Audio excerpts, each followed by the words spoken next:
A Conquista do Acre. Neste especial, produzido pela TV Senado em 2003, você vai saber como o Acre deixou de ser boliviano e tornou-se parte do território nacional. Vai saber como milhares de brasileiros lutaram para conquistar essas terras.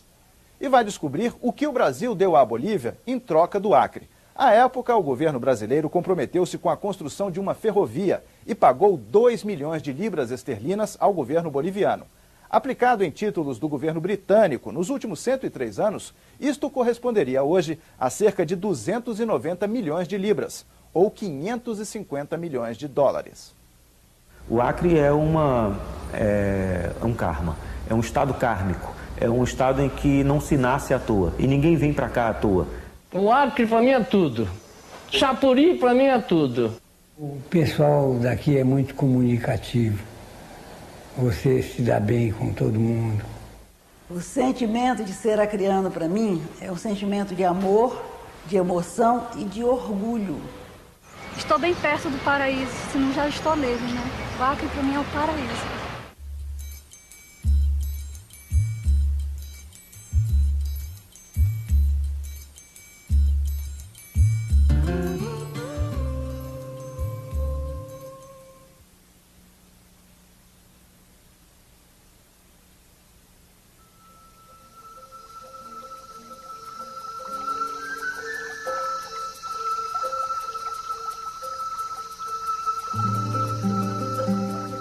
O clima é úmido e quente. Encravado no extremo oeste brasileiro, o estado do Acre ocupa uma área de 153 mil quilômetros quadrados. Um misto de pequenas cidades e a mata amazônica. Ao todo, são 22 municípios. É muito difícil, eu diria até impossível, viver na floresta e não acreditar em Deus, por exemplo. Por quê? Porque na floresta não tem médico. Se Deus quiser, você vive. Se Ele não quiser, você morre. A força divina da natureza edita as normas desta pequena porção de terra brasileira. Os rios são as veias que irrigam a economia e a vida diária desse povo. Sem esse rio, se morreria a míngua por aqui. Rio que passa assim tão manso e lento, correndo águas fundas e barrentas. A que destino vais com qualquer vento? Que porto buscas ou que mar intentas? Rio que hoje assim faz a corredeira, em direção veloz à ribanceira, navega em teus balseiros, passageira. O acreano é uma mistura bem temperada do sangue indígena com a força dos nordestinos e uma pitada de várias outras etnias. Uma gente que lutou com as próprias mãos para conquistar a terra onde vive hoje. No início do século XX, este lugar figurou na história como o maior produtor de borracha do planeta. O ouro negro enfeitiçava.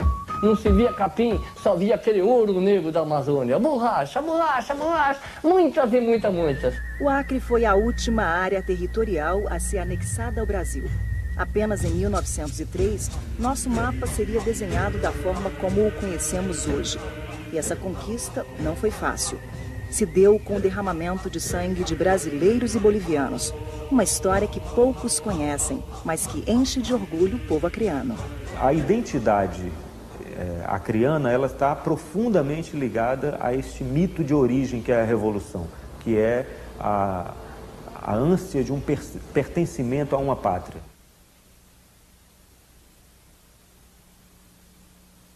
A região, né, que hoje nós denominamos Acre, né, ela figurava nos mapas bolivianos, por exemplo, como terras não descobertas, terras que não estavam descobertas ainda.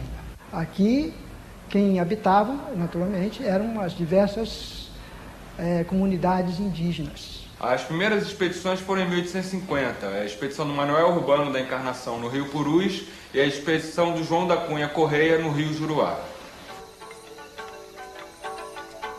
É natural, a Terra ainda é misteriosa, o seu espaço é como o espaço de Milton, esconde-se em si mesmo.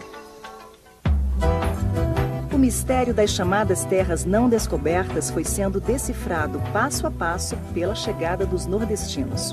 Essa ocupação foi favorecida, em grande parte também, pelas grandes secas que vinham afligindo o Nordeste brasileiro, especialmente a seca de 1877 e 1878, que expulsou praticamente milhares de trabalhadores do campo, já que não tinham do que viver. Então esse povoamento, no início, era a partir desses retirantes nordestinos que não tinham alternativas de vida no Nordeste e que eram trazidos para a Amazônia para facilitar a exploração do ouro negro. O ouro negro era a borracha, um produto que despontava como ícone da Revolução Industrial, mas que, por ironia, estava concentrado nas entranhas da floresta amazônica.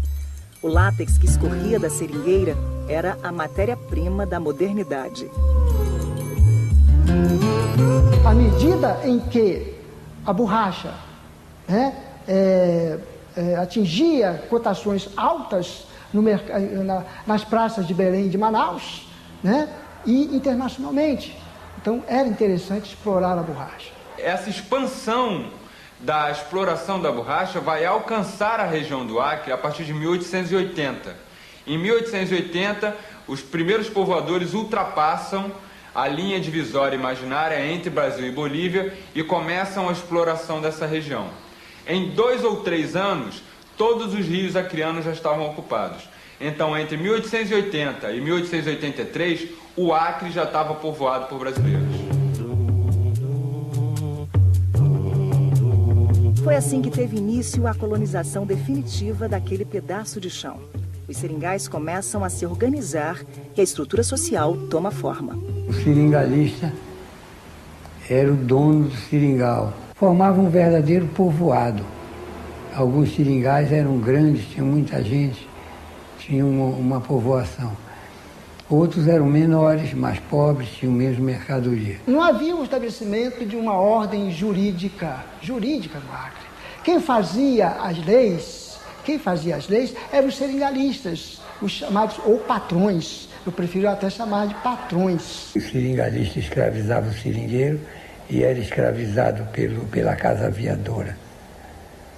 Porque você tem que pagar, não pode sair se não pagar, você é escravo.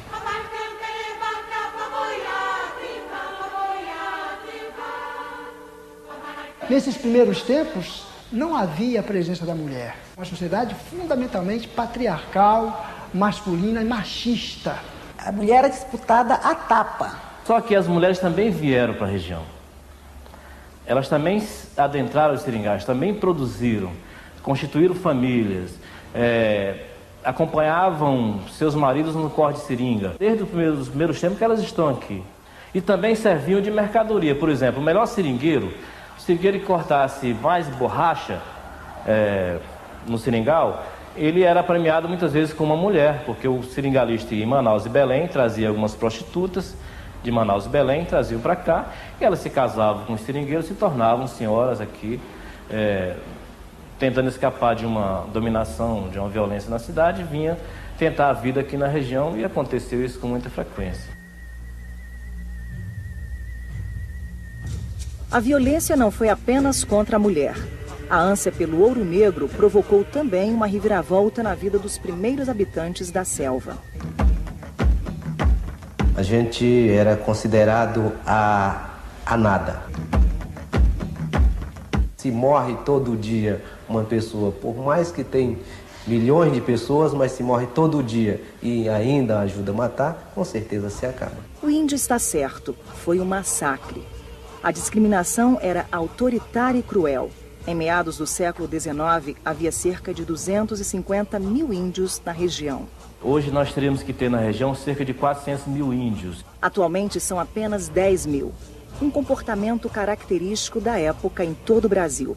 Um genocídio histórico. Os índios da Amazônia eles estão aqui na região há mais de 30 mil anos. Os portugueses não ocuparam a Amazônia, nem colonizaram, eles destruíram a Amazônia.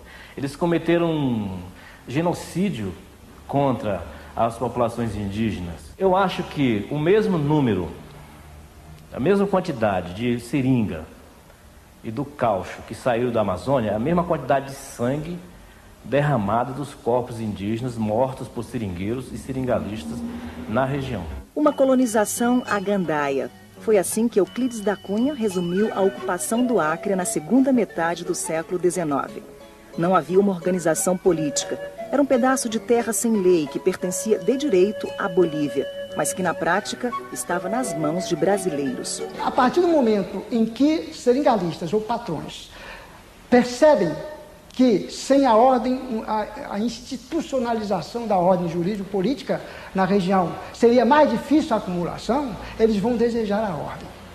Então, assim é que nós tivemos, principalmente, 4 momentos, né, da chamada Revolução Acreana.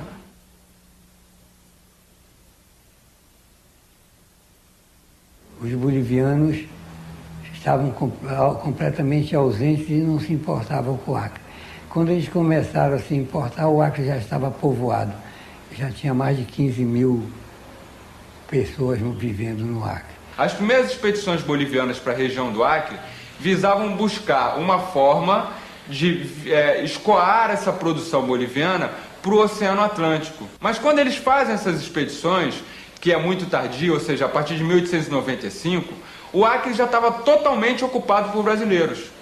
Então, quando eles conseguem chegar nessa região, eles não encontram mais uma região despovoada, eles encontram uma região intensamente povoada por brasileiros, mas uma região que lhes pertencia por força dos tratados internacionais. O governo brasileiro reconhecia oficialmente a posse da Bolívia. Em 1898, a expedição chefiada pelo general Thaumaturgo de Azevedo constatou: os brasileiros que já moravam na região seriam prejudicados, e alertou o governo, mas não adiantou. As autoridades confirmaram a posse da Bolívia. Thaumaturgo de Azevedo denunciou o fato à imprensa sem muito impacto. Mesmo assim, inicia-se uma disputa acirrada pela terra. Em 1899, o ministro plenipotenciário da Bolívia, Dom José Paravicini, vem por via marítima, por via fluvial, a partir de Manaus, estabelecer com acordo do governo brasileiro uma alfândega no limite da linha Cunha Gomes, no Rio Acre, já que o Rio Acre era o rio mais rico de todos. E ele estabelece uma alfândega num lugar chamado Puerto Alonso. Paravicini vem, efetivamente, estabelecer uma administração boliviana na região. Implanta as leis bolivianas, que eram estranhas para os brasileiros. Implanta a sua língua, né, sua moeda. Então começa a desenhar uma nova realidade que não correspondia à realidade dos brasileiros que estavam aqui. Quando Paravicini estabelece a lei de demarcação dos seringais, aí sim o conflito explode. Porque o Paravicini era muito duro, muito autoritário e impõe a seguinte regra, que todos os seringais da região teriam 6 meses para serem demarcados. Os seringais que não fossem demarcados e registrados, segundo as leis bolivianas, nesse prazo de 6 meses, eles seriam confiscados pelo governo boliviano. Neste momento, os seringalistas brasileiros se organizam e decidem expulsar os bolivianos.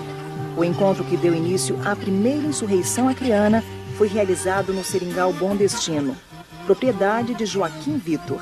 Como os bolivianos eram imensa minoria e os brasileiros, se quisessem, podiam massacrá-los da forma e na hora que quisessem, os bolivianos aceitam a intimação brasileira e vão embora abandonando o Acre para os brasileiros. Nesse momento se forma uma junta governativa aqui que tenta estabelecer um início de administração nessa região. Estava aberto agora o caminho para a segunda insurreição acreana. A ironia é que o líder dessa nova investida era um jornalista espanhol chamado Luiz Galvez. Galvez descobriu, por acaso, um acordo secreto que estava começando a ser negociado entre autoridades bolivianas e autoridades norte-americanas. Então Galvez descobre isso, ele era repórter num jornal do Pará nessa época, descobre esse acordo e denuncia isso nos jornais. Quando ele denuncia, a questão do Acre, que até então era uma questão localizada, vira assunto nacional. E, por consequência, também assunto da mídia internacional, da grande imprensa internacional. Passa a interessar todo mundo o que está acontecendo no Acre. Ele, de posse desse cacife, dessa posição que ele adquire através dessa denúncia, ele vem para o Amazonas.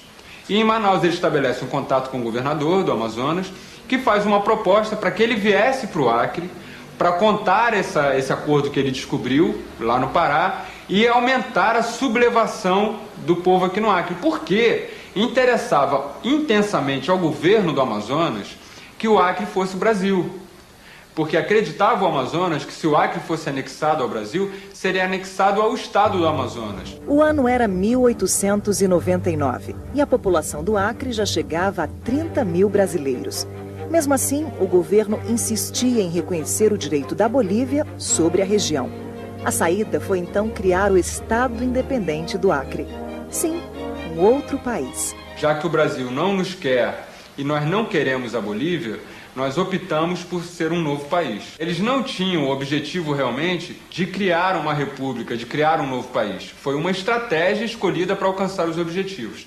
E nada melhor para representar esse país do que um estrangeiro, porque isso evitava comprometer os brasileiros do Acre. Qual o seringalista que queria ser presidente da República do Acre? Nenhum, porque isso ia comprometer a posição deles junto ao governo brasileiro. Então eles pedem que Galvez assuma como presidente da República que vai ser criada. Tudo acertado, eles esperam o dia 14 de julho, que é o dia da queda da Bastilha, e proclamam criado o Estado Independente do Acre. E Galvez é aclamado presidente do Acre. Este marco histórico em que o Acre foi um país independente durou 8 meses. A bandeira, que até hoje é o símbolo do Estado, foi criada por Galvez. Em fevereiro de 1900, chega aqui uma esquadra da Marinha Brasileira para prender o Galvez e devolver o Acre para a Bolívia. E a Marinha pega e leva ele embora para Recife, preso, e o governo brasileiro devolve o Acre para a Bolívia. E não só devolve o Acre para a Bolívia, como ainda nomeia um cônsul brasileiro aqui no Acre, reconhecendo definitivamente que o Acre pertence à Bolívia. A breve passagem de Luiz Galvez como líder no Acre disseminou um clima de nacionalismo entre os brasileiros da região amazônica e impulsionou a terceira insurreição contra os bolivianos, a Expedição Floriano Peixoto, ou como ficou mais conhecida, Expedição dos Poetas. Quando o governo boliviano toma conta definitivamente do Acre e se propõe uma nova revolta a partir do Amazonas para o Acre, rapidamente os intelectuais, jornalistas, advogados, boêmios, poetas, todos eles começam a construir quimeras em cima das possibilidades que haviam aqui no Acre. Ela não tinha um preparo militar para poder fazer uma revolução aqui no Acre. Ela tinha, sim, uma conturbação, um enlouquecimento ideológico onde tudo era possível. E a imprensa brasileira favorece muito isso. Os atrapalhados boêmios não chegaram nem perto de ameaçar os bolivianos. Tudo não passou de pura empolgação e conflito de egos. No primeiro e único combate que acontece, em pouco tempo de combate, eles são defenestrados pelo exército boliviano, que era um exército regular, adestrado, com armas de guerra, com estratégias militares, e os poetas fogem, deixando para trás canhões, armas, tudo, que depois vão servir aos bolivianos, inclusive. O ano era 1901 e a Bolívia finalmente parecia ter assumido o controle do território. Era um aparente controle. E bastou a publicação de uma notícia bombástica para que os revolucionários acreanos voltassem à tona.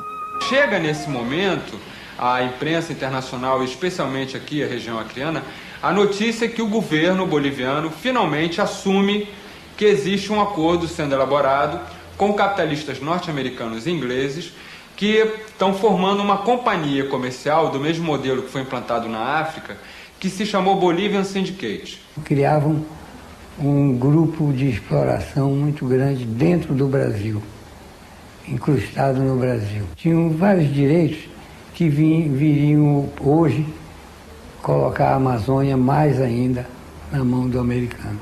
Esse contrato de arrendamento firmado com americanos e ingleses se configura como uma das primeiras tentativas de intervenção internacional na Amazônia.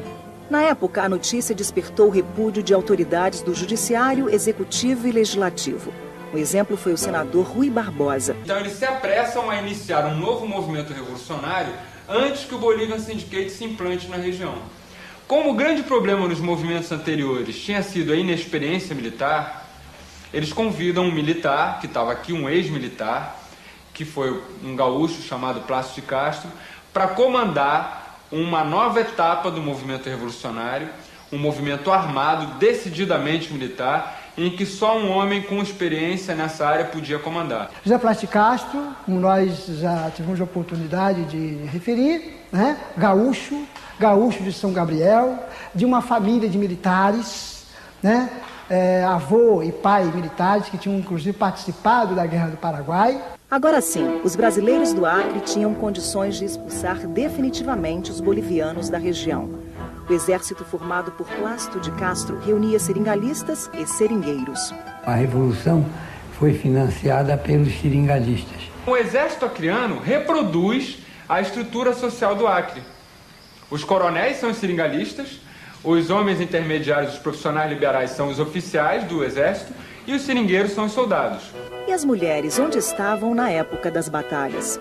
Foi quem ficaram mandando em tudo, comandando tudo. Costurava, lavava, engomava, cozinhava, faziam tudo. Todo o trabalho da cidade eram as mulheres que faziam. Os batalhões acreanos foram formados por cerca de 2.000 homens, 2.000 seringueiros, homens, né? Essas colocações de seringa ficavam sem os seus homens. Essas mulheres tiveram que assumir essa produção de borracha nas suas colocações. Tiveram de assumir toda a responsabilidade que ela cumpria antes e tiveram que assumir os trabalhos que os seus maridos e seus filhos e seus genros, primos e noivos, cumpriam nas colocações de seringa. Desse ponto de vista, essa revolução acreana não pode ser vista apenas nos combates. Se você vê apenas ela nos combates, você exclui tudo o que estava acontecendo na região. Daí a importância da mulher nesse processo. Enquanto as mulheres cuidavam das cidades, os homens partiam para a batalha. No dia 6 de agosto de 1902, teve início a guerra. Ele, na verdade, compõe 5 pelotões. Alguns pelotões aqui em Rio Branco, outros perto de Porto Alonso, né, que hoje é Porto Acre, e outros em Chapuri. E esses pelotões vão lutar simultaneamente em várias frentes ao mesmo tempo. E o tipo de guerra, o tipo de estratégia que Plácido de Castro usa é uma guerra de guerrilhas. Deslocamentos rápidos de pequenos grupos, ataques de relâmpagos e recuos tão rápidos quanto os avanços. Com essa estratégia, ele vai chegar a invadir efetivamente terras que ainda hoje são bolivianas. Ele vai entrar profundamente dentro do território boliviano. Um desses territórios invadidos por Plácido de Castro foi a pequena cidade boliviana de Cobija, hoje fronteira com o Acre. Aqui foi o palco do histórico combate do Igarapé, Bahia. No combate do Igarapé, Bahia, por exemplo, que foi a pior derrota brasileira, morreram mais de 150 brasileiros. Os bolivianos tomaram conta do acampamento brasileiro, cercaram os brasileiros e eles mandaram um pedido de reforço para Chapuri, mas antes da chegada dos reforços, os brasileiros foram exterminados. Os bolivianos tacaram fogo no barracão do seringal brasileiro e os brasileiros ficaram cercados entre o fogo do barracão e as balas dos bolivianos. Tiveram que sair aleatoriamente das trincheiras e, na medida em que eles saíram, eles eram fuzilados. Essa história os bolivianos conhecem bem. O pelotão que atacou as tropas brasileiras partiu da pequena cidade de Porvenir, distante 35 quilômetros de Cobija. Hoje a cidade não vive mais da borracha e a pequena população de 5.000 habitantes é formada por bolivianos e brasileiros. Na praça, os heróis resistem ao tempo e na escola, os professores bolivianos contam sua versão com orgulho. O ixiameño Bruno Racua, experto em lançar flechas, então lançaram uma flecha incendiária, especialmente al polvorín, onde tinham sus armamentos, su arsenal, los brasileros. Entonces eso se incendió, cundiendo el pánico entre los brasileros. No combate seguinte, que foi a vingança brasileira contra os bolivianos, que foi o combate de Costa Rica, foi um massacre de bolivianos. Morreram mais de 100 bolivianos. Inclusive tem um artigo, uma série de artigos no jornal, que diz que após o combate, depois de terminado o combate do Costa Rica, os soldados brasileiros, os soldados acreanos, saíram no meio do campo de batalha procurando os oficiais que ainda estavam vivos e fuzilando esses oficiais. Entre agosto de 1902 e janeiro de 1903 foram dezenas de batalhas. A chamada Revolução Acreana começou na cidade de Chapuri e teve como palco da batalha final a cidade de Porto Acre, que para os bolivianos era Puerto Alonso. Na medida em que os acreanos tomaram inicialmente Chapuri e logo depois Rio Branco, eles cortaram a linha de abastecimento e de chegada de novas tropas ao Acre. Então os bolivianos que ficaram aquartelados em Porto Alonso, eles ficaram isolados de todo mundo. Eles não tinham como receber reforços, não tinham como receber alimentação, não tinham como receber munição e muito menos armamento. A estratégia do comandante Plácido de Castro deu certo. Diante da situação, os bolivianos não tinham como resistir. Foi até uma certa covardia o combate de Porto Acre, que foram 2.000 brasileiros contra 300 bolivianos. Com 10 dias de cerco dos brasileiros em relação aos bolivianos, os bolivianos se renderam. E não podia ser diferente. Então, no dia 24 de janeiro de 1903, depois de 10 dias de combate, as autoridades bolivianas situadas em Porto Alonso se renderam para as forças acreanas. Porto Alonso foi transformado em Porto Acre e Plácido de Castro novamente proclama o Estado independente do Acre. Uma coisa importante dizer, Plácido de Castro não tinha pretensões separatistas. Não era um separatista. Ele pretendia integrar tomar a Bolívia e integrar o Acre ao território nacional. As lembranças da Revolução ficaram guardadas. A professora Inês Ramos conta uma história pitoresca sobre uma das batalhas em Porto Acre. O mais violento e mais sangrento combate aqui, exatamente que nesse pedaço de chão onde nós estamos agora, né? O boliviano subiu inteligente, com a inteligência dele subiu nessa árvore e começaram a guerrear os nossos brasileiros e mataram, e foi morto vários deles. Então, alguns brasileiros, quando perceberam que não sabiam de onde é que vinha essa bala, só via gente caindo para um lado, caindo para outro, e aí não sabiam de onde é que está vindo esse tiro, né? E depois que percebeu que tinha um boliviano lá, trepado nesta árvore, aí meteram fogo e finalmente mataram. Hoje, a professora de História sente orgulho por ter nascido no Brasil. Até porque, se não fosse a Revolução, esse território seria boliviano. Para mim é uma honra ser acreana, principalmente quando vencemos aí os bolivianos nessa guerra tão sangrenta. Outro ícone da Revolução Acreana é o Seringal Bom Destino, que abrigou várias reuniões de seringalistas. Muitos planos foram traçados aqui. Hoje o local se transformou em sítio histórico e pode ser visitado por qualquer pessoa. São 45 minutos de voadeira saindo de Porto Acre. Uma viagem agradável rumo ao passado. Tudo foi restaurado, mas ainda é possível encontrar os vestígios da Revolução. Neste barranco, por exemplo, há muitas garrafas enterradas. Basta um pouquinho de coragem para arrancar da areia um pedacinho da história. Aqui há também um antigo cemitério que, segundo seu Osmar, abriga os restos mortais de brasileiros e bolivianos. Essa aqui já tem 98 anos aí, né? A gente nem existia, né? Também nem o pai da gente não existia, né? Sabe? Tem muita gente enterrada aí dentro mesmo. O Acre foi definitivamente anexado ao Brasil em 17 de novembro de 1903, com a assinatura do Tratado de Petrópolis, graças à habilidade de negociação do ministro das Relações Exteriores da época, o Barão do Rio Branco. O Barão do Rio Branco, muito inteligentemente, não aceita nenhuma interveniência de outros países e negocia diretamente um acordo com a Bolívia, propondo o seguinte: nós reconhecemos que o Acre é de vocês e nós compramos o Acre de vocês. E acerta com a Bolívia uma indenização de 2 milhões de libras esterlinas, que era uma indenização bastante razoável para a época. Aí entra em jogo uma nova questão. A região deveria se transformar num novo estado? Era o que os acreanos desejavam. Mas o governo brasileiro resolveu criar um sistema inédito no país. E o Acre se transformou no primeiro território federal. O sistema de territórios federais foi criado de encomenda para o Acre e, segundo ele, era o governo federal quem arrecadava os impostos da borracha. Com 4 anos, talvez 5 anos de arrecadação de impostos da borracha do Acre, o governo brasileiro conseguiu pagar todo o dinheiro que ele tinha investido no Acre, que ele tinha gasto com o Acre.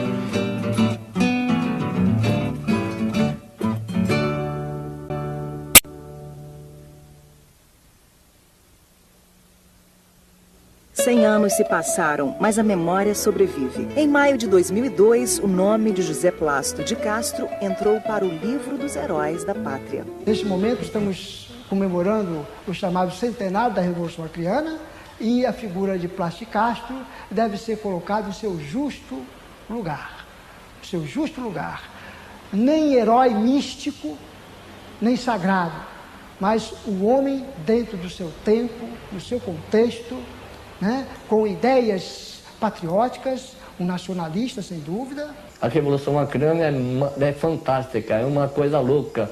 Tanto é que o Plácido Castro primeiro recuou, depois ele voltou para nós atacarmos, na verdade, e ganharmos a Revolução. Seu Antônio Zaine é uma figura emblemática em Chapuri, cidade que fica a 188 quilômetros de Rio Branco. Descendente de libaneses, seu Antônio saiu de São Paulo em 1954, chegou ao Acre e não quis mais saber da cidade grande. Ele conta que quem bebe a água do rio Acre jamais vai embora daqui. Mas não é que é verdade mesmo?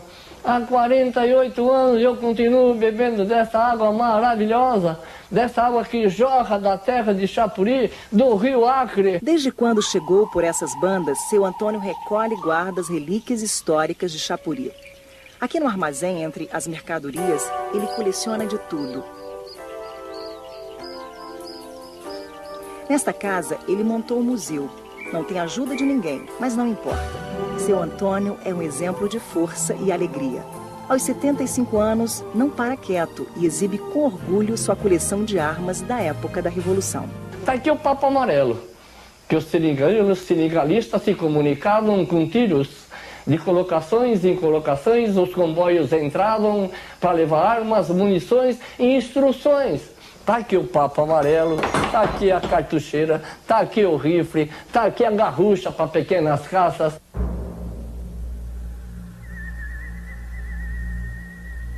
Mas nem todas as lembranças são boas. A história está sendo reescrita e não podemos mais olhar para trás e pensar em heróis isolados.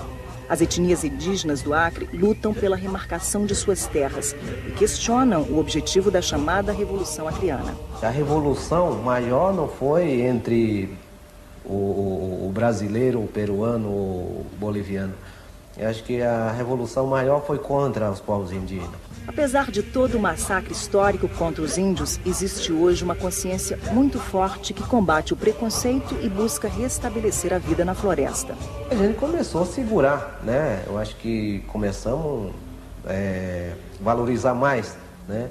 Aquilo que era nosso, enquanto, na verdade, ninguém valorizava. Mas se nós mesmo não valorizasse, quem iria realmente valorizar? O que, na verdade, dificultava muito era a oportunidade de conhecer o nosso direito. Quando chegamos a essa oportunidade, começamos realmente a pisar mais firme, falar mais forte. E para nós, eu acho que falar mais forte é no sentido de entender aquilo que você quer defender. Esse entendimento transformou a vida das comunidades indígenas. Agora, elas resgatam a própria identidade. Hoje nós já temos os professores de alfabetização na própria língua, né, os agentes de saúde, e também a nossa política é voltada para isso, né, defender a nossa cultura, que é a nossa identidade maior. Se a gente não tem isso, a gente não tem nada. Então, isso nós consideramos que está tendo agora um respeito, uma consideração de o povo indígena ser o que eles são.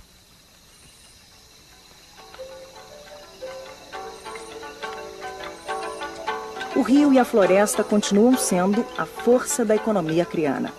A atividade extrativista hoje não segue mais as regras impostas pelos seringalistas. Eles nem existem mais. A pecuária tentou tomar o lugar da floresta, mas não conseguiu. E pelo que se vê aqui, não vai conseguir.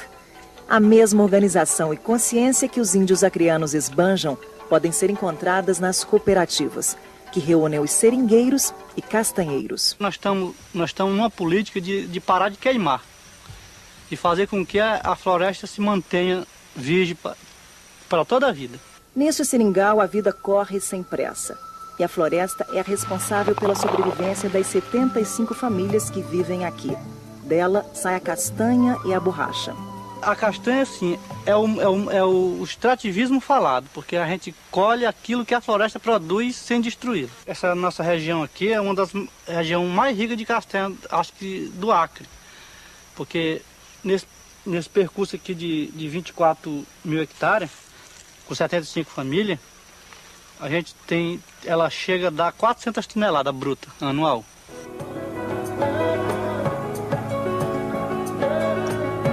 A febre do ouro negro passou, mas a seringueira continua jorrando leite que alimenta muitas famílias. Francisco Teixeira Mendes, conhecido como Tito, caminha pelas estradas de seringa desde os 6 anos. Para cortar a seringa precisa acabar ter saúde e força, porque senão não resolve a parada não. A gente passa 11 horas no mato, 11 horas, 10 horas, 11 horas no mato. Muito se ouve falar que hoje não há mais produção de borracha no Acre. Não é verdade. A produção diminuiu, mas existe. Nesta cooperativa em Chapuri, as máquinas não param. A borracha tratada aqui vem do trabalho extrativista de 380 famílias de seringueiros. Tem mês que chega a 60 toneladas. Nossa previsão é fazer 100 toneladas ao mês. E para onde vai toda essa borracha? Então, nós temos um contrato direto com a Pirelli. Até, graças a Deus, até hoje nunca saiu uma carrada de borracha nossa aqui e foi desclassificada lá. Porque nós temos muito cuidado. Isso aqui é para fazer solado de sapato e sandália.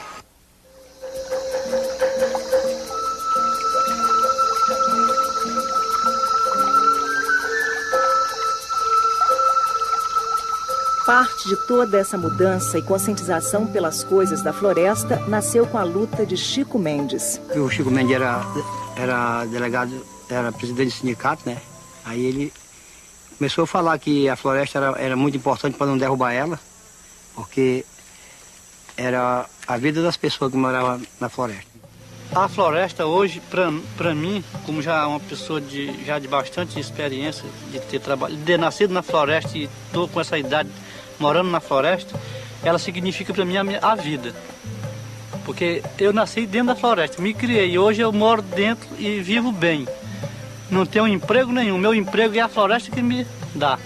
Então tudo que a floresta produz, eu sobrevivo disso. Então se eu perder a floresta, significa que está perdendo a minha vida e dos meus filhos. A presença de um universo natural aqui é muito forte, a força telúrica aqui é muito grande. Então não tem jeito de ser acreano e não ser permanentemente encantado e parte de um encanto. Que este sol a brilhar soberano sobre as matas que o veem com amor encha o peito de cada criano de nobreza, constância e valor, invencíveis e grandes na guerra. Imitemos o exemplo sem par do amplo rio que briga com a terra, vence e entra brigando com o mar. Fuge um astro da nossa bandeira. A violência não foi apenas contra a mulher. A ânsia pelo ouro negro provocou também uma reviravolta na vida dos primeiros habitantes da selva. A gente era considerado a nada. Se morre todo dia uma pessoa, por mais que tem milhões de pessoas, mas se morre todo dia e ainda ajuda a matar, com certeza se acaba. O índio está certo, foi um massacre. A discriminação era autoritária e cruel. Em meados do século XIX, havia cerca de 250 mil índios na região. Hoje nós teríamos que ter na região cerca de 400 mil índios. Atualmente são apenas 10 mil. Um comportamento característico da época em todo o Brasil. Um genocídio histórico. Os índios da Amazônia eles estão aqui na região há mais de 30 mil anos. Os portugueses não ocuparam a Amazônia, nem colonizaram, eles destruíram a Amazônia. Eles cometeram um genocídio contra as populações indígenas. Eu acho que o mesmo número A mesma quantidade de seringa e do caucho que saíram da Amazônia, a mesma quantidade de sangue derramado dos corpos indígenas mortos por seringueiros e seringalistas na região. Uma colonização à gandaia. Foi assim que Euclides da Cunha resumiu a ocupação do Acre na segunda metade do século XIX. Não havia uma organização política. Era um pedaço de terra sem lei que pertencia de direito à Bolívia, mas que na prática estava nas mãos de brasileiros. A partir do momento em que seringalistas ou patrões percebem que sem a ordem, a institucionalização da ordem jurídico-política na região seria mais difícil a acumulação, eles vão desejar a ordem. Então, assim é que nós tivemos, principalmente, 4 momentos, né, da chamada Revolução Acreana.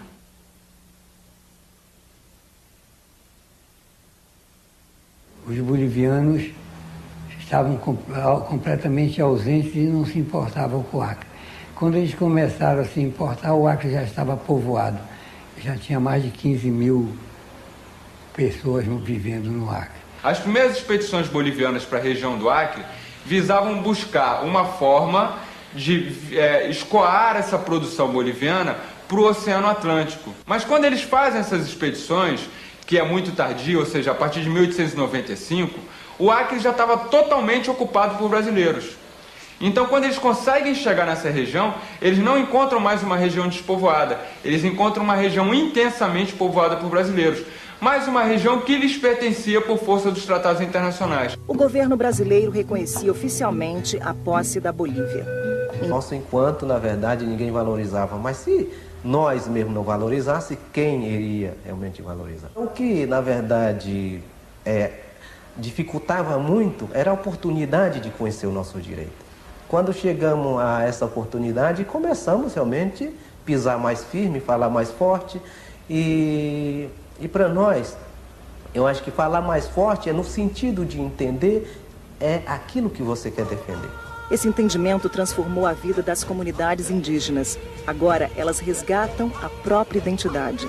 Hoje nós já temos os professores de alfabetização na própria língua, né, os agentes de saúde, e também a nossa política é voltada para isso. Né, defender a nossa cultura, que é a nossa identidade maior. Se a gente não tem isso, a gente não tem nada. Então, isso nós consideramos que está tendo agora um respeito, uma consideração de o povos indígenas ser o que eles são.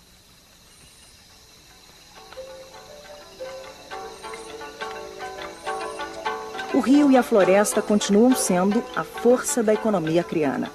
A atividade extrativista hoje não segue mais as regras impostas pelos seringalistas.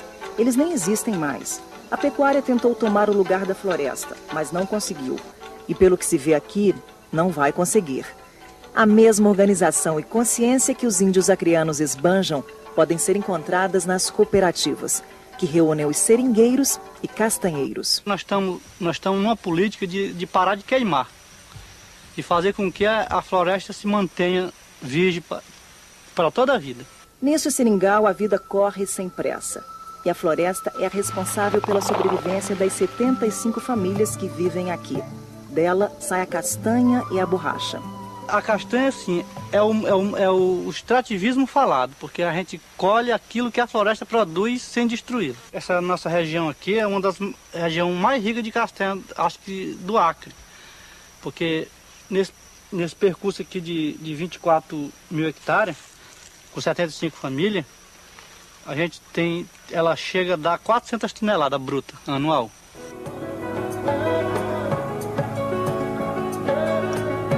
A febre do ouro negro passou, mas a seringueira continua jorrando leite que alimenta muitas famílias. Francisco Teixeira Mendes, conhecido como Tito, caminha pelas estradas de seringa desde os 6 anos. Para cortar a seringa precisa acabar ter saúde e força, porque senão não resolve a parada não. A gente passa 11 horas no mato, 11 horas, 10 horas, 11 horas no mato. Muito se ouve falar que hoje não há mais produção de borracha no Acre. Não é verdade. A produção diminuiu, mas existe. Nesta cooperativa... Os seringueiros e seringalistas na região. Uma colonização à gandaia. Foi assim que Euclides da Cunha resumiu a ocupação do Acre na segunda metade do século XIX. Não havia uma organização política.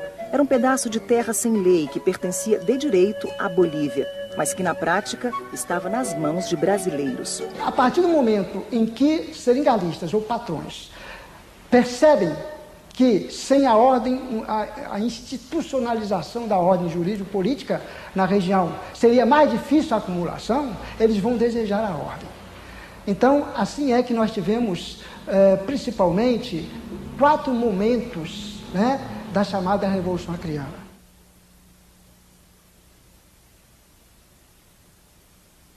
Os bolivianos estavam completamente ausentes e não se importavam com o Acre. Quando eles começaram a se importar, o Acre já estava povoado.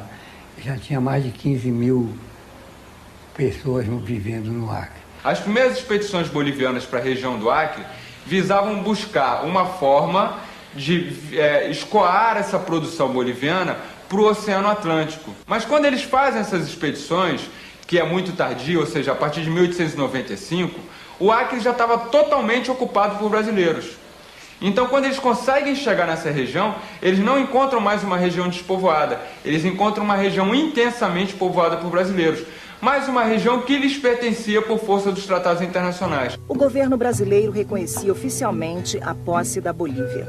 Em 1898, a expedição chefiada pelo general Taumaturgo de Azevedo constatou: os brasileiros que já moravam na região seriam prejudicados, e alertou o governo, mas não adiantou. As autoridades confirmaram a posse da Bolívia.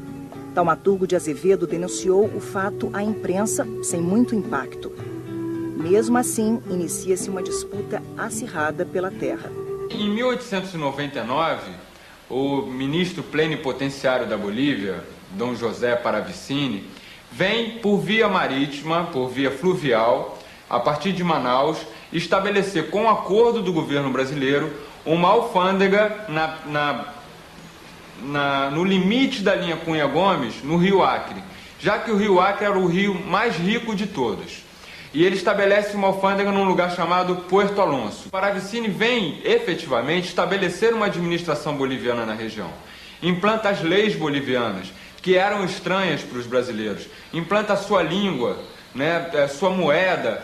Então começa a desenhar uma nova realidade que não correspondia à realidade dos brasileiros que estavam aqui. Quando Paravicini estabelece a lei de demarcação dos seringais, aí sim o conflito explode.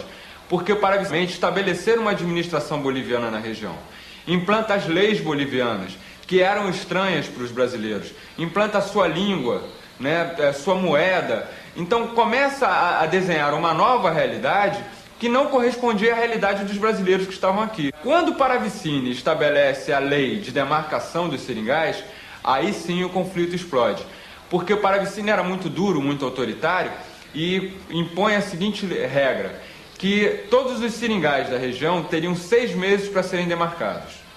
Os seringais que não fossem demarcados e registrados, segundo as leis bolivianas, nesse prazo de 6 meses, eles seriam confiscados pelo governo boliviano. Neste momento, os seringalistas brasileiros se organizam e decidem expulsar os bolivianos.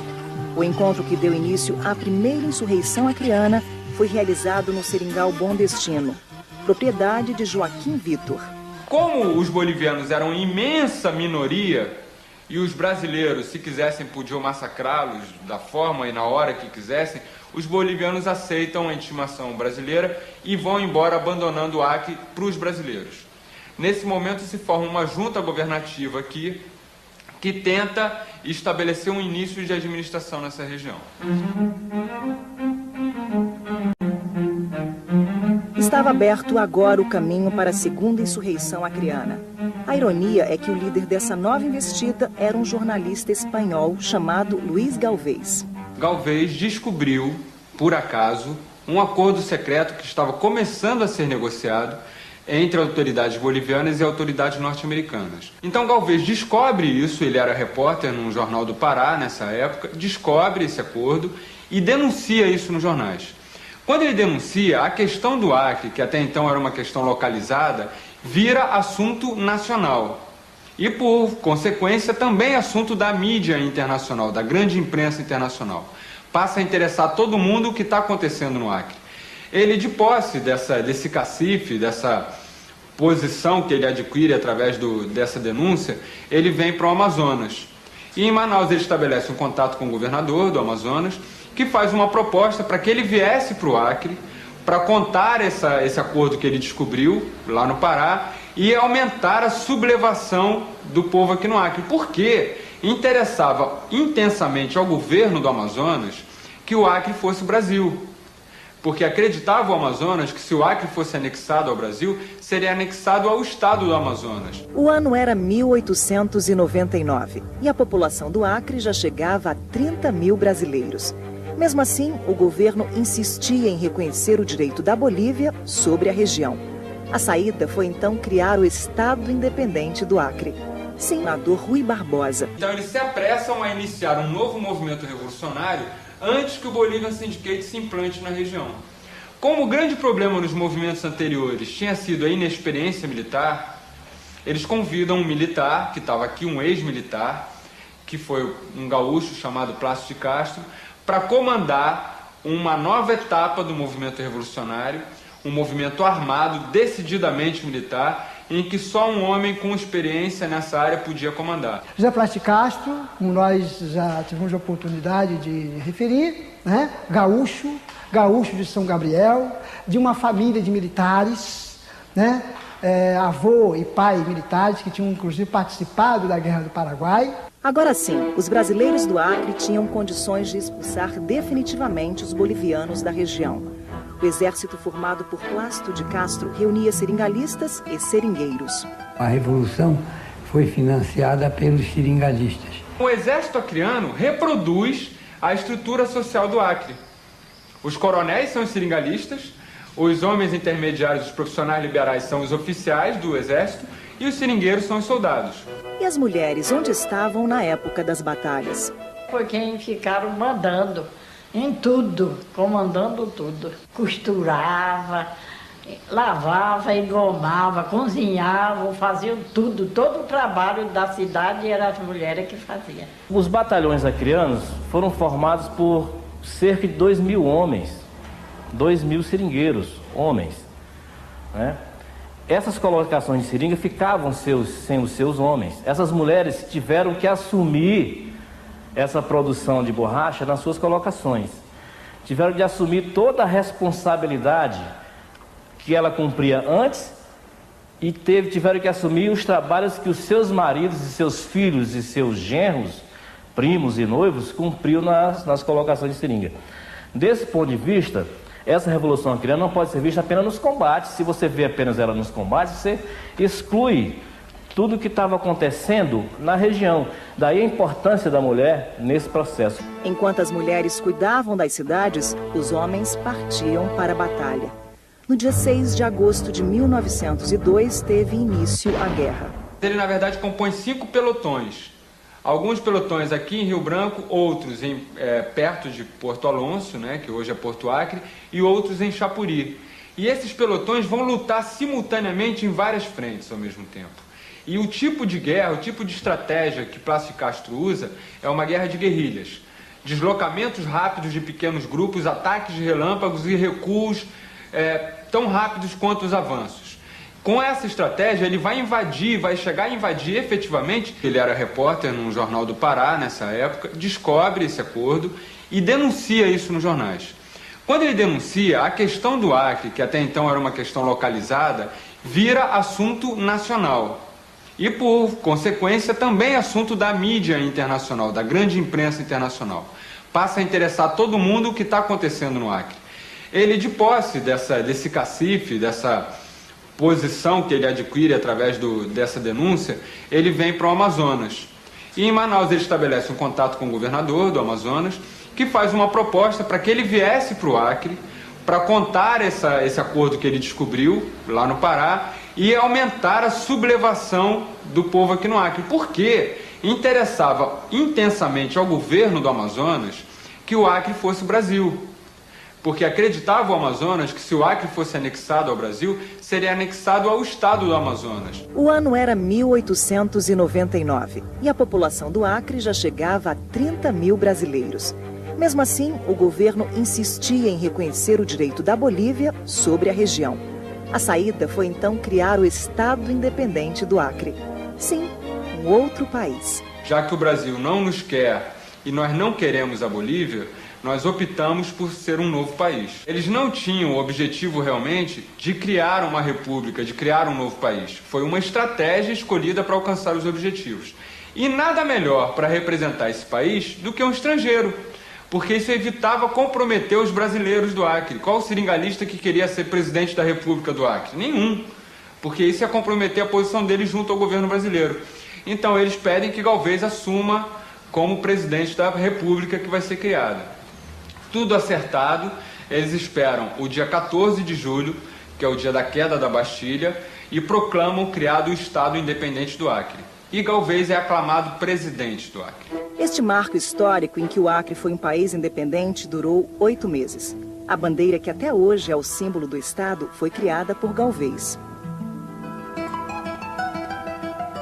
Em fevereiro de 1900, chega aqui uma esquadra da Marinha Brasileira para prender o Galvez e devolver o Acre para a Bolívia. E a Marinha pega e leva ele embora para Recife, preso, e o governo brasileiro devolve o Acre para a Bolívia.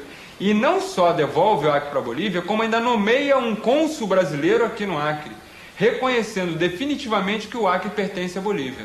A breve passagem de Luiz Galvez como líder no Acre disseminou um clima de nacionalismo entre os brasileiros da região amazônica e impulsionou a terceira insurreição contra os bolivianos, a Expedição Floriano Peixoto, ou como ficou mais conhecida, Expedição dos Poetas. Quando o governo que o Acre fosse o Brasil, porque acreditava o Amazonas que se o Acre fosse anexado ao Brasil, seria anexado ao estado do Amazonas. O ano era 1899 e a população do Acre já chegava a 30 mil brasileiros.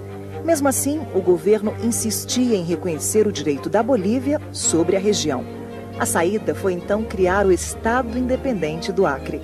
Sim, um outro país. Já que o Brasil não nos quer e nós não queremos a Bolívia, nós optamos por ser um novo país. Eles não tinham o objetivo realmente de criar uma república, de criar um novo país. Foi uma estratégia escolhida para alcançar os objetivos.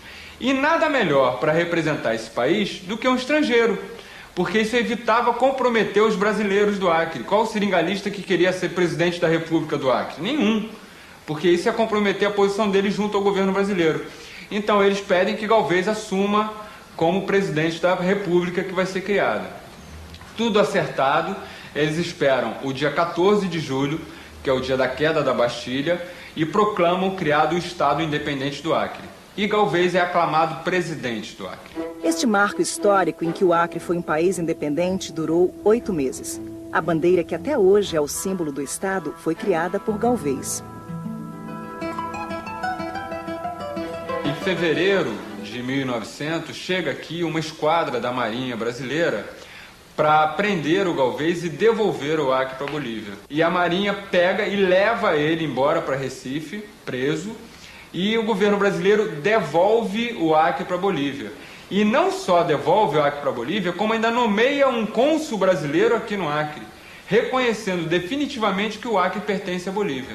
A breve passagem de Luiz Galvez como líder no Acre disseminou um clima de nacionalismo entre os brasileiros da região amazônica e impulsionou a terceira insurreição contra os bolivianos, a Expedição Floriano Peixoto, ou como ficou mais conhecida, Expedição dos Poetas. Quando o governo boliviano toma conta definitivamente do Acre e se propõe uma nova revolta a partir do Amazonas para o Acre, rapidamente os intelectuais, jornalistas, advogados, boêmios, poetas, todos eles começam a construir quimeras em cima das possibilidades que haviam aqui no Acre. Ela não tinha um preparo militar para poder fazer uma revolução aqui no Acre.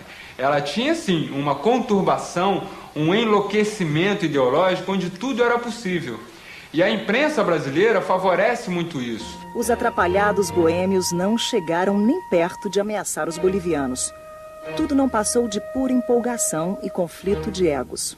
No primeiro e único combate que acontece, em pouco tempo de combate, eles são defenestrados. e os brasileiros, se quisessem, podiam massacrá-los da forma e na hora que quisessem, os bolivianos aceitam a intimação brasileira e vão embora abandonando o Acre para os brasileiros. Nesse momento se forma uma junta governativa aqui que tenta estabelecer um início de administração nessa região. Estava aberto agora o caminho para a segunda insurreição acreana. A ironia é que o líder dessa nova investida era um jornalista espanhol chamado Luís Galvez. Galvez descobriu, por acaso, um acordo secreto que estava começando a ser negociado entre autoridades bolivianas e autoridades norte-americanas. Então Galvez descobre isso, ele era repórter num jornal do Pará nessa época, descobre esse acordo e denuncia isso nos jornais. Quando ele denuncia, a questão do Acre, que até então era uma questão localizada, vira assunto nacional. E, por consequência, também assunto da mídia internacional, da grande imprensa internacional. Passa a interessar todo mundo o que está acontecendo no Acre. Ele, de posse desse cacife, dessa posição que ele adquire através dessa denúncia, ele vem para o Amazonas. E em Manaus ele estabelece um contato com o governador do Amazonas, que faz uma proposta para que ele viesse para o Acre, para contar esse acordo que ele descobriu lá no Pará e aumentar a sublevação do povo aqui no Acre. Porque interessava intensamente ao governo do Amazonas que o Acre fosse o Brasil. Porque acreditava o Amazonas que se o Acre fosse anexado ao Brasil, seria anexado ao estado do Amazonas. O ano era 1899 e a população do Acre já chegava a 30 mil brasileiros. Mesmo assim, o governo insistia em reconhecer o direito da Bolívia sobre a região. A saída foi então criar o Estado Independente do Acre. Sim, um outro país. Já que o Brasil não nos quer e nós não queremos a Bolívia, nós optamos por ser um novo país. Eles não tinham o objetivo realmente de criar uma república, de criar um novo país. Foi uma estratégia escolhida para alcançar os objetivos. E nada melhor para representar esse país do que um estrangeiro, porque isso evitava comprometer os brasileiros do Acre. Qual o seringalista que queria ser presidente da República do Acre? Nenhum, porque isso ia comprometer a posição deles junto ao governo brasileiro. Então eles pedem que Galvez assuma como presidente da República que vai ser criada. Tudo acertado, eles esperam o dia 14 de julho, que é o dia da queda da Bastilha, e proclamam criado o Estado Independente do Acre. E Galvez é aclamado presidente do Acre. Este marco histórico em que o Acre foi um país independente durou 8 meses. A bandeira, que até hoje é o símbolo do Estado, foi criada por Galvez. Em fevereiro,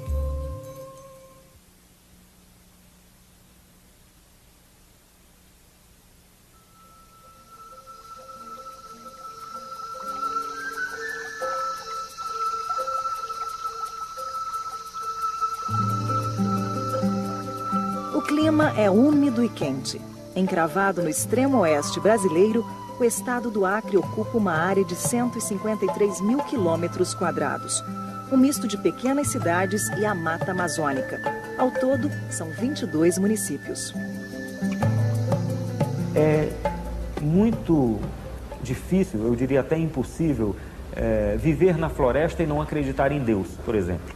Por quê? Porque na floresta não tem médico. Se Deus quiser, você vive. Se Ele não quiser, você morre.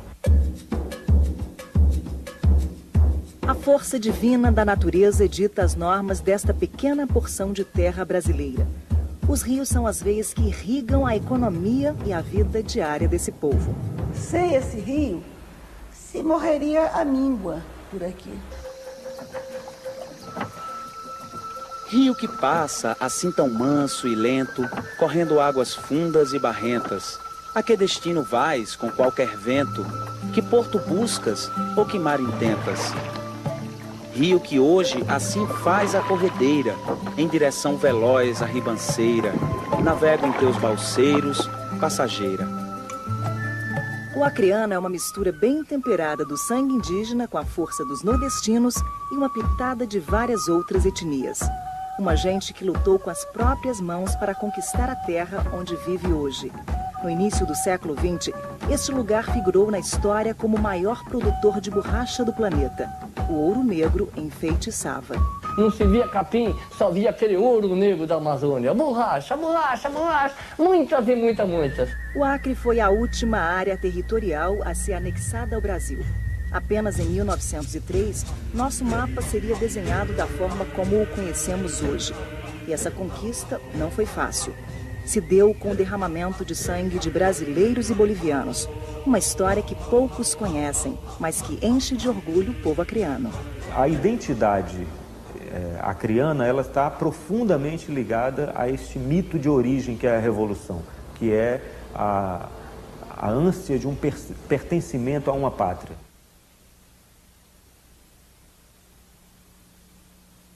A região, né, que hoje nós denominamos Acre, né, ela figurava nos mapas bolivianos, por exemplo, como terras não descobertas, terras que não estavam descobertas